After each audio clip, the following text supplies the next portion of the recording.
Hello, good morning everyone. आज हम लोग एक नया चैप्टर के साथ मिलते हैं जिसका नाम है तत्वों का वर्गीकरण एवं आधुनिक आवर्त सारणी। इस चैप्टर से बहुत ज़्यादा आपका जनरल कंपटीशन में क्वेश्चन पूछे जाते हैं और उसी पॉइंट को यहाँ पर हम उठाए हैं जहाँ से क्वेश्चन आपका पूछे जाते हैं, ना कि बहुत सारा इसमें ऐसे। आपको पता होना चाहिए कि तत्वों का वर्गीकरण एवं आधुनिक आवर्त सारणी जो चैप्टर है ये 1 मंथ में ख़त्म होता है, समझ गए। लेकिन हम उसी पॉइंट को यहाँ पे डिनोट किए हैं या यहाँ पे लिखा गया है जिससे आपका जनरल कंपटीशन में क्वेश्चन आते हैं और आपका बेसिक के लिए बहुत इंपॉर्टेंट है। तो यहाँ पे 9th 10th 11th 12th और जनरल कंपटीशन, चाहे वो रेलवे, एसएससी, बैंक के किसी भी क्षेत्र में आप तैयारी कर रहे हो तो हमारा वीडियो आपको काम आ सकता है। आप एक बार ज़रूर इसे देखें। सबसे पहले बताया जाता है यहाँ पे कि तत्वों का वर्गीकरण से रिलेटेड कुछ बातचीत। तो तत्वों का वर्गीकरण से रिलेटेड यहाँ पे बातचीत ये है कि सबसे पहले कहा जाता है कि ये जो टॉपिक है तत्वों का वर्गीकरण, ये तत्वों का वर्गीकरण करना क्यों आवश्यक पड़ा। तो तत्वों का वर्गीकरण करना इसलिए आवश्यक हुआ क्योंकि अगर हम मान लिया जाए कि बहुत सारे ऐसे एलिमेंट्स थे, जब कम एलिमेंट्स की संख्या थे तो कम एलिमेंट्स की संख्या रखने पर उस तत्व का हम लोग नाम, प्रॉपर्टी और उसका जो फार्मूला वगैरह होते थे, एटॉमिक वेट यानी फिजिकल प्रॉपर्टी, केमिकल प्रॉपर्टी, आसानी से याद कर सकते थे। लेकिन जैसे जैसे तत्वों की संख्या बढ़ते गई, हमारा तत्वों के बारे में नाम और उसका फिजिकल केमिकल प्रॉपर्टी याद रखने में बहुत ज़्यादा मुश्किल होने लगा। अब मुश्किल होने लगा तब वहाँ पे लेबुजियर नाम का एक वैज्ञानिक ने मीटिंग बुलाता है और तत्वों को वर्गीकरण करने के लिए सलाह देता है और आदेश भी देता है कि कुछ ऐसे वैज्ञानिक हैं जो अपना एक प्रोजेक्ट बनाएं और प्रोजेक्ट के माध्यम से तत्वों को वर्गीकरण करने का प्रयास करें। जिसका कंसेप्ट या जिसका थ्योरी अच्छा रहेगा उसको वो आधुनिक आवर्त सारणी बना। और कहा जाता है कि जिस प्रकार से अगर आपका थ्योरी अगर अच्छा रहता है तो उस अच्छा थ्योरी को हम क्या करेंगे, लागू कर देंगे तत्वों के वर्गीकरण के नियम के अनुसार।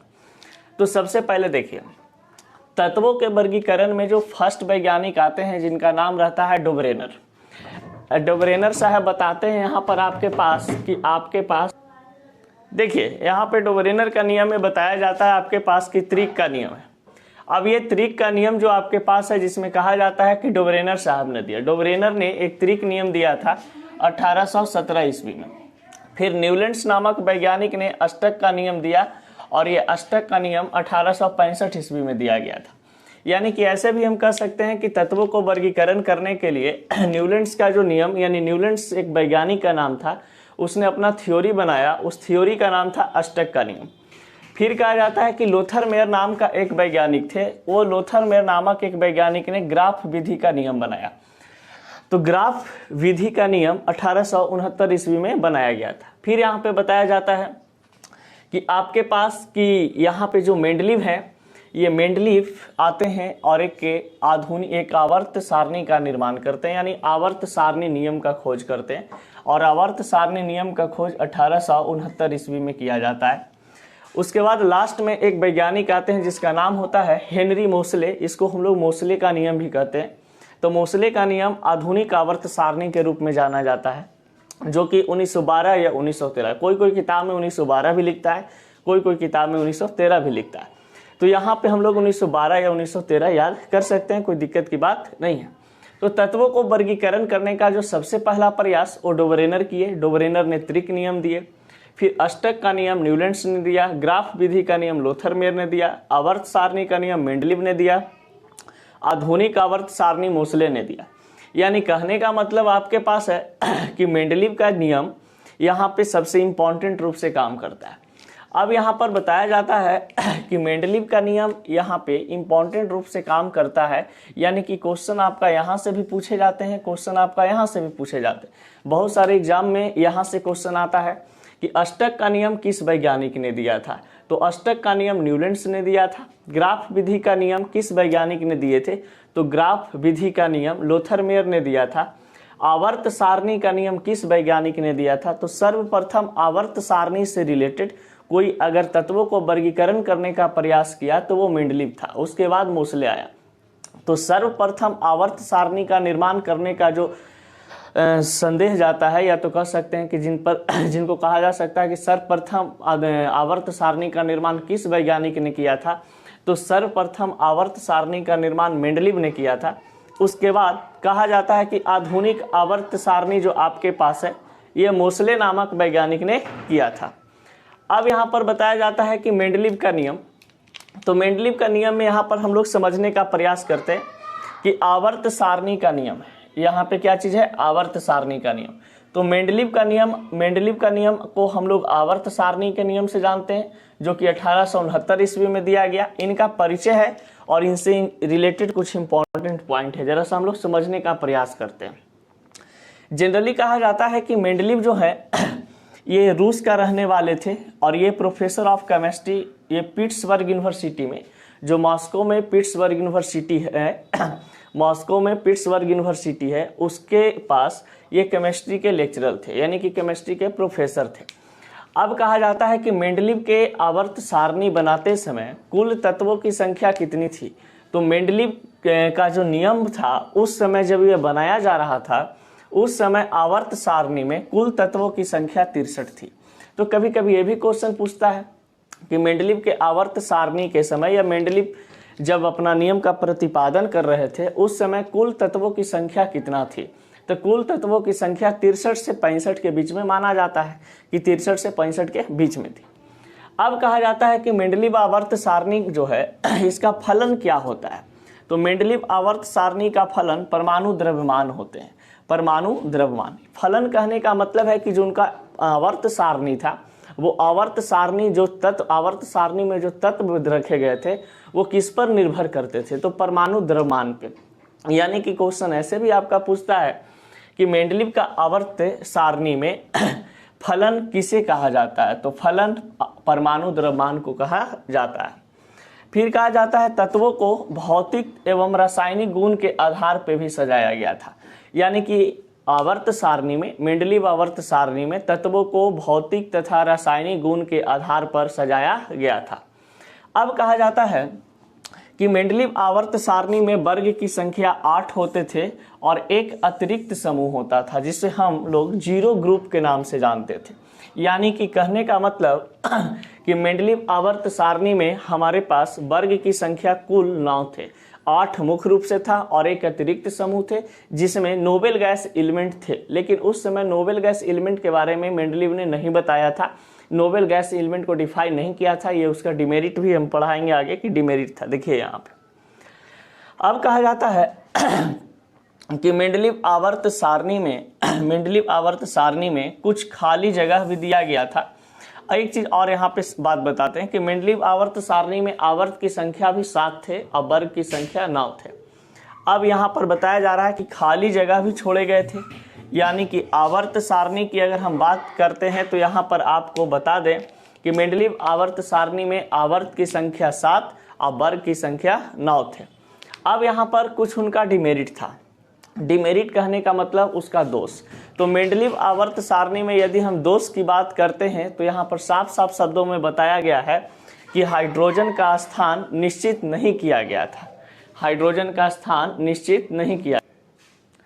अब देखा जाए, इसने मेंडलीव आवर्त सारणी में जो डिमेरिट निकल के आता है, यानी कि जो दोष निकल के आते हैं, तो दोष यहाँ पे इनका पता चलता है कि हाइड्रोजन का स्थान निश्चित नहीं किया गया और इसे हाइड्रोजन आवारा तत्व, यानी हाइड्रोजन को आवारा तत्व कहने वाला वैज्ञानिक मेंडलीव ही थे।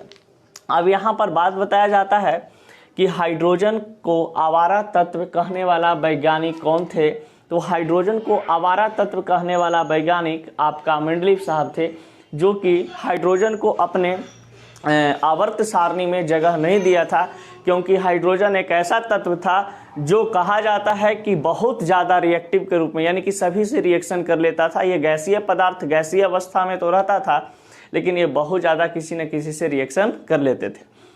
अब कहा जाता है कि इनके ये जो है ये अपने आवर्त सारणी में ये बंदा समस्थानी के बारे में नहीं बताया, यानी कि तत्वों के समस्थानी के बारे में भी नहीं बताया, तो इनका डिमेरिट था। फिर कहा जाता है कि वर्ग 8 के तत्वों का स्थान सही से नहीं दिया।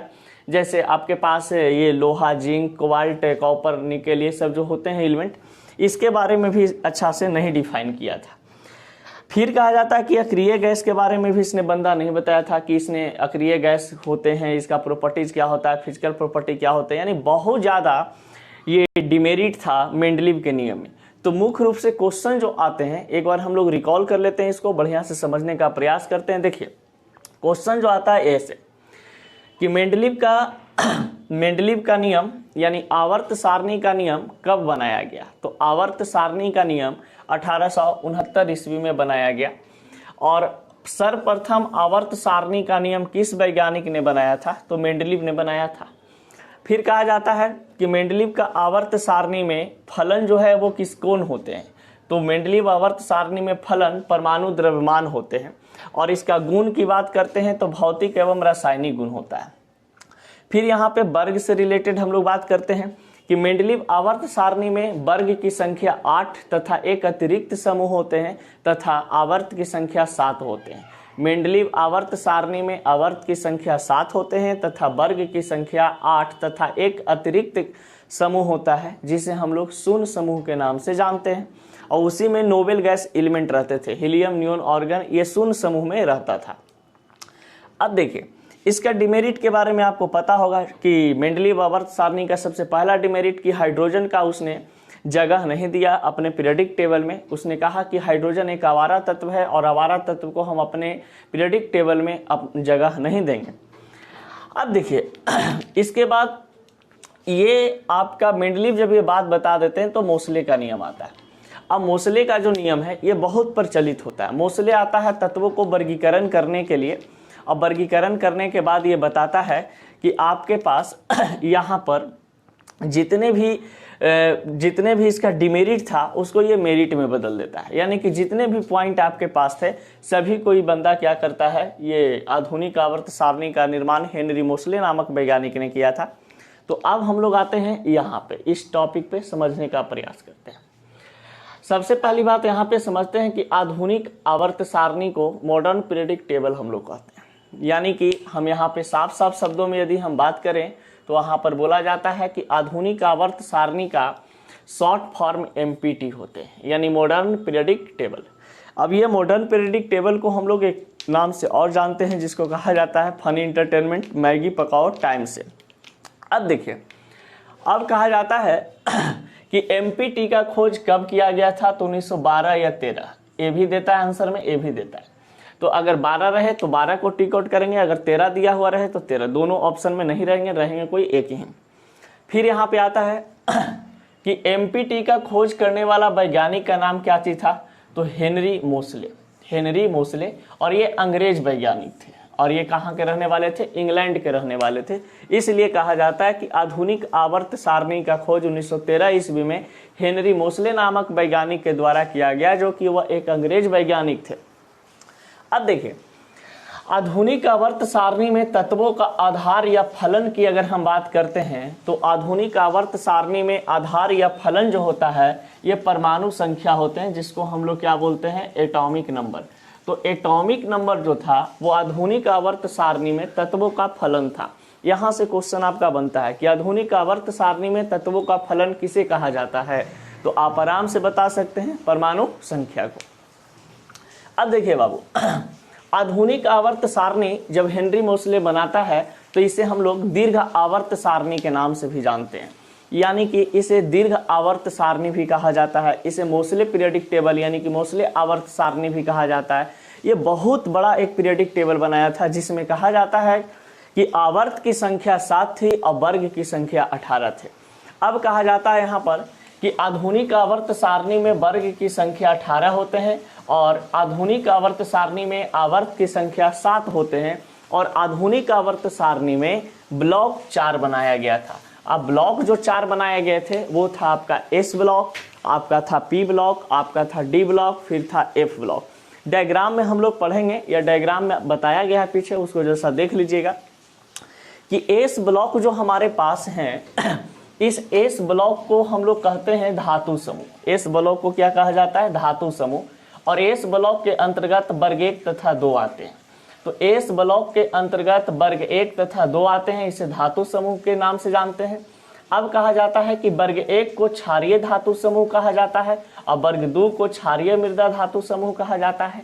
यानी वर्ग 1 को हम लोग अल्कली मेटल ग्रुप कहते हैं और वर्ग 2 को अल्कली अर्थ मेटल ग्रुप कहते हैं।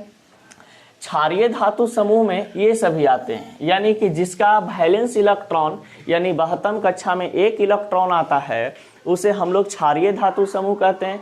जिसका वैलेंसी 1 होता है उसे हम क्षारीय धातु समूह कहते हैं। और वैसा तत्व जिसका संयोजी इलेक्ट्रॉन या संयोजकता 2 आते हैं उसे हम क्षारीय मृदा धातु समूह कहते हैं।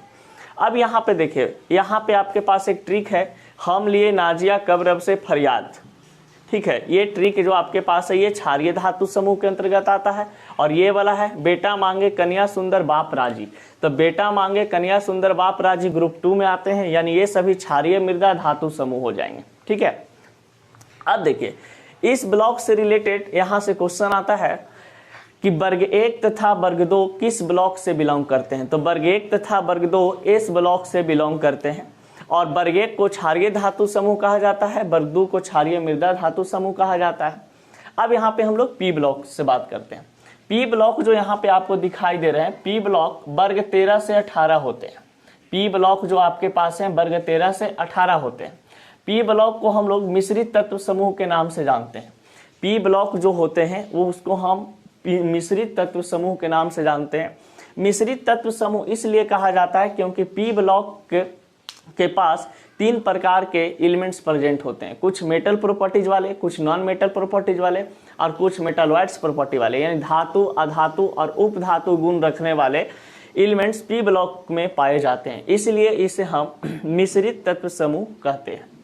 फिर आता है आपके पास डी ब्लॉक। तो डी ब्लॉक जो है ये वर्ग 3 से 12 तक के होते हैं। ये मॉडर्न पीरियडिक टेबल का बीच वाला भाग होता है, यानी कि जो मॉडर्न पीरियडिक टेबल होते हैं वो बीच वाला भाग को हम लोग डी ब्लॉक कहते हैं। और डी ब्लॉक में यहाँ पर कहा जाता है कि डी ब्लॉक को हम लोग संक्रमण धातु समूह कहते हैं, यानी ट्रांजिशन मेटल ग्रुप। तो transition metal group D block के एलिमेंट को कहा जाता है और इसमें वर्ग 3 से 12 तक के हम लोग जानते हैं। अब देखिए एक आता है एफ ब्लॉक। तो एफ ब्लॉक जो हमारे पास है इसको आंतरिक संक्रमण धातु समूह कहा जाता है और ये वर्ग 3 के अंतर्गत केवल आते हैं। तो एफ ब्लॉक के जितने भी एलिमेंट हैं ये कहा जाता है कि वर्ग 3 के अंतर्गत आते हैं और इसे आंतरिक संक्रमण धातु समूह कहते हैं। अब इसी में आपको पढ़ना है कि एफ ब्लॉक के अंतर्गत जनरली बताया जाता है कि आपके पास एफ ब्लॉक के अंतर्गत 2 आपका ग्रुप आते हैं, एक लेंथेनाइट्स और एक एक्टेनाइट्स। लेंथेनाइट्स के अंतर्गत 14 एलिमेंट आते हैं और एक्टेनाइट्स के अंतर्गत भी 14 एलिमेंट्स आते हैं, जो कि हम लोग लेंथेनाइट्स को कहा जाता है कि ये प्रथम आंतरिक संक्रमण तत्व समूह होते हैं और जो एक्टेनाइट्स बनते हैं एक्टेनाइट्स को द्वितीय आंतरिक संक्रमण धातु समूह या तत्व समूह के नाम से जानते हैं। अब यहाँ पर आता है हमारे पास पी ब्लॉक। पी ब्लॉक में जरा सा यहाँ पर समझिएगा, पी ब्लॉक में वर्ग 13 को बोरोन परिवार के नाम से जानते हैं, वर्ग 14 को कार्बन परिवार, वर्ग 15 को निकोजेन, वर्ग 16 को कैल्कोजेन, वर्ग 17 को हैलोजन। अब वर्ग 17 जो हैलोजन समूह है इस हैलोजन समूह को 1 से डिनोट किया जाता है, यहाँ पे लिखा हुआ है फैशन करेगा बर्बाद यहाँ पर, ठीक है, यानी फ्लोरीन, क्लोरीन, ब्रोमीन और आयोडीन। तो फ्लोरीन, क्लोरीन, ब्रोमीन, आयोडीन यानी फैशन करेगा बर्बाद यहाँ, ठीक है। तो ये आपके पास हैलोजन समूह के अंतर्गत आने वाला पॉइंट है, जिसमें बताया जाएगा आगे कि ये फ्लोरीन जो होता है सबसे अधिक इलेक्ट्रोनेगेटिविटी रखता है। पूरे मॉडर्न पीरियडिक टेबल में जो 118 एलिमेंट होते हैं 118 एलिमेंट में सबसे अधिक विद्युत ऋणता रखने वाला जो तत्व है ये फ्लोरीन होता है। अब देखिए यहाँ पे वर्ग 18, तो वर्ग 18 को हम लोग अक्रिय गैस समूह कहते हैं या निष्क्रिय गैस समूह कहते हैं। तो अक्रिय गैस समूह, निष्क्रिय गैस समूह का वैलेंसी जो होता है वो 0 होता है, यानी कि संयोजकता इस सभी का 0 होगा। और ये सभी नोबेल गैस एलिमेंट हैं, अपने आप में ये स्टेबल होते हैं, जल्दी किसी से कंपाउंड का निर्माण नहीं करता है और ये गैसीय अवस्था में पाए जाते हैं, इसीलिए इनका गलनांक कम होता है। तो गैसीय अवस्था में भी यह स्टेबल कंपाउंड है, यानी स्टेबल आपका एटम होता है, अपने आप से मतलब रखता है, इसीलिए इसका गलनांक कम होते हैं क्योंकि ये गैसीय अवस्था में पाए जाते हैं। देखिए यहाँ पर बताया जाता है कुछ इंपॉर्टेंट पॉइंट जो कि आपका एग्जाम में बहुत ज़्यादा बार पूछा गया है। पूछता है कि सबसे अधिक इलेक्ट्रोनेगेटिविटी रखने वाला तत्व फ्लोरीन होता है, सबसे अधिक पूरे, अगर हम लोग आधुनिक आवर्त सारणी की बात करते हैं 118 तत्वों में, तो 118 तत्वों में सबसे अधिक इलेक्ट्रोनेगेटिविटी यानी विद्युत ऋणता रखने वाला जो तत्व है ये होता है फ्लोरीन, और फ्लोरीन का इलेक्ट्रोनेगेटिविटी 4.0 होते हैं। अब कहा जाता है कि सबसे कम, यानी कि 118 तत्व में, आधुनिक आवर्त सारणी के 118 तत्व में विद्युत ऋणता रखने वाला सबसे कम विद्युत ऋणता रखने वाला तत्व जो है सीजियम है। सीजियम का विद्युत ऋणता 0.7 होते हैं। ये बहुत ही लेस रिएक्टिव होता है, यानी बहुत ही कम इलेक्ट्रोनेगेटिविटी इसके पास होता है, जिसका नाम है सीजियम। तो सीजियम के पास 0.7 इलेक्ट्रोनेगेटिविटी होते हैं, जो कि फ्लोरीन सबसे ज़्यादा इलेक्ट्रोनेगेटिविटी रखता है 4.0, और ये आधुनिक आवर्त सारणी का सबसे उच्च श्रेणी में विद्युत ऋणता रखने वाला तत्व फ्लोरीन होता है। यानी कि विद्युत ऋणता कहने का मतलब आकर्षण। अब देखिएगा, जो ज़्यादा फैशन करेगा उसके पास ज़्यादा आकर्षण होता है, यानी कि एफ से फैशन कहने का मतलब आपके पास 4.0। तो याद करने का तरीका ऐसे भी आप समझ सकते हैं कि अधिक इलेक्ट्रोनेगेटिविटी एफ, यानी कि फैशन 4, फ्लोरीन फैशन 4, यानी फ्लोरीन है जो एक प्रकार का फैशन करेगा, फैशन ज़्यादा करेगा, यानी इलेक्ट्रोनेगेटिविटी भी क्या होगा, ज़्यादा होगा।